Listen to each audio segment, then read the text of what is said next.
ka-Jam and C. Once again, nandito po tayo sa ating pamamana.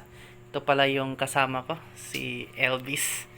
At ang ka-Jam and C ninyo. At saka kasama namin yung misis ko.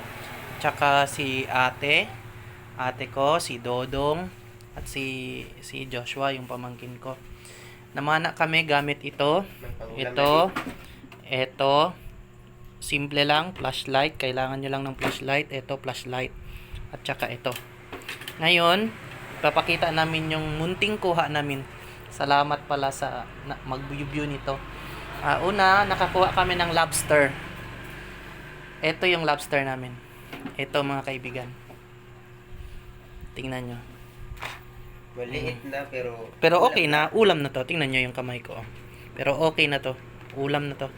Sunod, may nakuha kaming legpe, mga kaibigan. Isa lang din. Sensya na kayo, iisa-isa lang. Ito. Then, may nakuha din kaming kasag. Malaking kasag. Yun. Yan. Haba ng kamay. Tingnan nyo. Yan, kasag. Then, baka magagala ko buhay pa.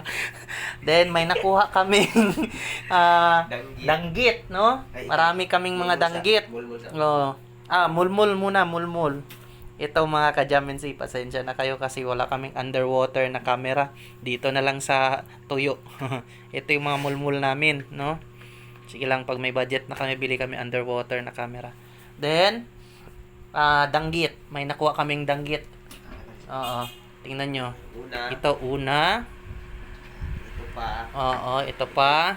Actually, kasama namin yung misis ko, yung ate ko, yung brother-in-law ko na mana nito.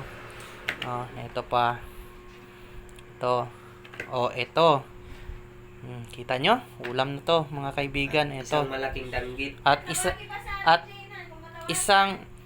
Isang malaking danggit, mga kaibigan. Napakalaki. Napakalaki, mga kaibigan, ng danggit na ito. Kita nyo?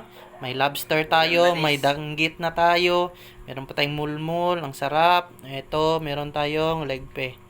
Ito, mga kaibigan. Ngayon, panghuli, meron tayong tinatawag na bagulan. Pero isa lang din. Pasensya na kayo, mga kaibigan. Isa lang yung nahuli natin, mga ka-Jam and C. Tingnan nyo. Yan, guys.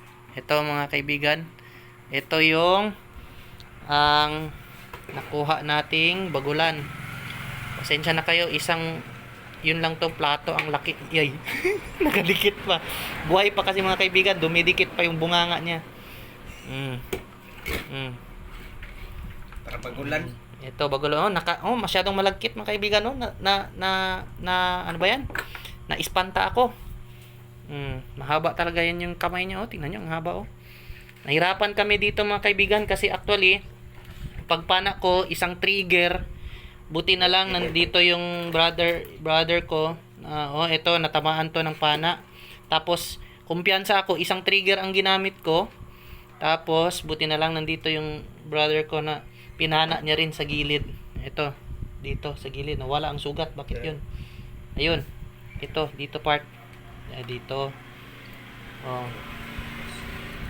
Salamat pala sa panonood nyo, mga kapatid. Kasi yung biyaya, actually, si Lord man ang biyaya na naligtas tayo. Dahil naniwala tayo sa Kanya, nanampalataya tayo. Siya ang tunay na biyaya. Hindi yung mga bagay na natatanggap natin. Salamat sa panonood. Hanggang sa huli. Bye! Tumidikit.